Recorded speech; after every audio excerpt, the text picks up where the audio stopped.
Hi hello guys, welcome back to Lucky Blog YouTube channel. ಇವತ್ತು ಸುಮ್ಮನೆ ಹಿಂಗೆ video ಮಾಡ್ತಾ ಇದ್ದೀನಿ. ಇದು ಎಷ್ಟು ದಿನಗಳ ನಂತರ ವೈರಲ್ ಆಗುತ್ತೆ ಅಂತ, but I am still waiting.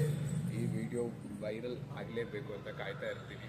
ಇವತ್ತಿಂದ ಹಿಡಿದು ಪ್ರಾಬಬ್ಲಿ ಇವತ್ತಿನ ದಿನ ಅಕ್ಟೋಬರ್ 27, ಆಲ್ಮೋಸ್ಟ್ 5:45 ಟೈಮ್ ಆಗಿದೆ.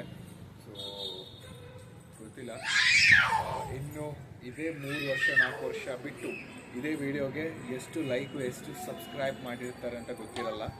ಬಟ್ ತುಂಬ ಹೋಪ್ ಇದೆ, ಏನೋ ಒಂದು ಮಾಡೋಣ ಲೈಫಲ್ಲಿ ಅನ್ನೋಂಥ ತುಂಬ ಆಸೆ ಇದೆ. ಯಾರ್ಯಾರು 5 ವರ್ಷದ ಹಿಂದ್ಗಡೆ ಎಷ್ಟೆಷ್ಟೋ ವೀಡಿಯೋ ಹಾಕಿ ಅದೇ 5 ವರ್ಷ 10 ವರ್ಷ 7 ವರ್ಷ ಆದಮೇಲೆ ಆ ವಿಡಿಯೋಗಳು ನೋಡ್ತಾ ಇದ್ದಾಗ ಒಂದು ಚೇಂಜಸ್ನ ಚೆನ್ನಾಗಿ ಕಾಣಿಸುತ್ತೆ ಆ ವಿಡಿಯೋದಲ್ಲಿ. ಆ್ಯಂಡ್ ಅದೇ ಥರ ನನ್ನ ಕಂಟೆಂಟ್ ಮುಖಾಂತರ ನಾನು ನಿಮ್ಮನ್ನು ಮನೋರಂಜನೆ ಮಾಡೋಕ್ಕೆ ಇಷ್ಟಪಡ್ತಾ ಇರ್ತೀನಿ. ಸೊ ಇದೇ ಥರ ನನಗೆ ಸಪೋರ್ಟ್ ಮಾಡ್ತಾ ಇರಿ.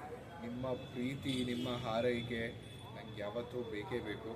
ಸೊ ಅದರಿಂದ ಮತ್ತೆ ಜೀವನದಲ್ಲಿ ಮತ್ತೆ ಮುಂದೆ ಬಂದು ನಿಮ್ಮನ್ನು ಮನೋರಂಜನೆ ಮಾಡೋಕ್ಕೆ ಟ್ರೈ ಮಾಡ್ತಾ ಇರ್ತೀನಿ. ಆ್ಯಂಡ್ ಇನ್ನೂ ಹೇಳೋಕ್ಕೆ ತುಂಬ ಇದೆ, ಬಟ್ ತುಂಬ ಈ ವಿಡಿಯೋದಲ್ಲಿ ಹೋದರೆ ಲೆಂತಿ ಆಗುತ್ತೆ. ಮತ್ತೆ ಸಿಗ್ತಾ ಇರ್ತೀನಿ. ಬಟ್ ಈ ವಿಡಿಯೋ ನನ್ನ ಲೈಫಲ್ಲಿ ಒಂದು ಮಿಲಿಯನ್ ಗಂಟಲೆ ವ್ಯೂಸ್ ಹೋಗುತ್ತಂತ ಅಂದ್ಕೊಂಡಿದ್ದೀನಿ ಗೈಸ್. ಆ್ಯಂಡ್ ಅದೇ ಥರ ನಿಮ್ಮ ಸಪೋರ್ಟ್ ಇರಲೇಬೇಕು guys. Thank you so much. ಈ ಥರ ಹೊಸ ಕ್ರಿಯೇಟರ್ಗೆ ನಿಮ್ಮ ಸಪೋರ್ಟ್ ಇದ್ದೇ ಇರಬೇಕು. ಬೆಂಬಲ ಇದ್ದರೆ ಮಾತ್ರ ನಾವು ಬೆಳೆಯೋಕ್ಕಾಗುತ್ತೆ.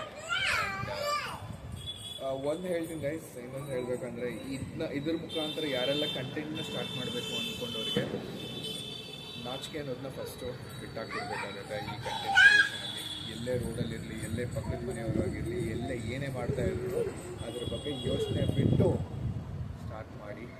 ಸೊ ಇದನ್ನು ನಾನು ಬೇರೆಯವ್ರ ಹತ್ರ ಮೋಟಿವೇಶನ್ ತೊಗೊಂಡು ಈ ಲೆವೆಲಲ್ಲಿ ಮಾತಾಡ್ತಾ ಇದ್ದೀನಿ. ಅಂದರೆ ಮಾತಾಡ್ತಾ ಇದ್ದೆ ತುಂಬ ಮಾತಾಡ್ತಾ ಇರೋದು reason because I use to take a motivation speech from everyone. So ಅದೇ ಥರ ನಿಮಗೂ ನಾನು ಕೊಡ್ತಾ ಇದ್ದೀನಿ. ಮೇ ಬಿ ನನ್ನಿಂದ ಏನಾದರೂ ಸ್ವಲ್ಪ ಪಡ್ಕೊಳ್ಳೋ ಆಸೆ ಇತ್ತಂದರೆ ಈ ವರ್ಡ್ನ ಮಾತ್ರ ಮರೆಯೋಕ್ಕೆ ಹೋಗಬೇಡಿ. ನಾಚಿಕೆ ಅನ್ನೋದನ್ನ ಬಿಟ್ಟು ಕಂಟೆಂಟ್ ಕ್ರಿಯೇಷನ್ನ ಸ್ಟಾರ್ಟ್ ಮಾಡಿ. ಈ ವಿಡಿಯೋ ಮಿಲಿಯನ್ ಗಂಟಲೆ ವ್ಯೂಸ್ ಹೋಗುತ್ತೆ ಅನ್ನೋ ಭರವಸೆ ನನಗಿದೆ. ಆ್ಯಂಡ್ ದಯವಿಟ್ಟು ಈ ಸಪೋರ್ಟ್, ಇದಕ್ಕೆ ಬೆಂಬಲ ಎಲ್ಲ ನಿಮ್ಮ ಕಡೆಯಿಂದ ಬರಲೇಬೇಕು guys. Thank you so much. Love you guys.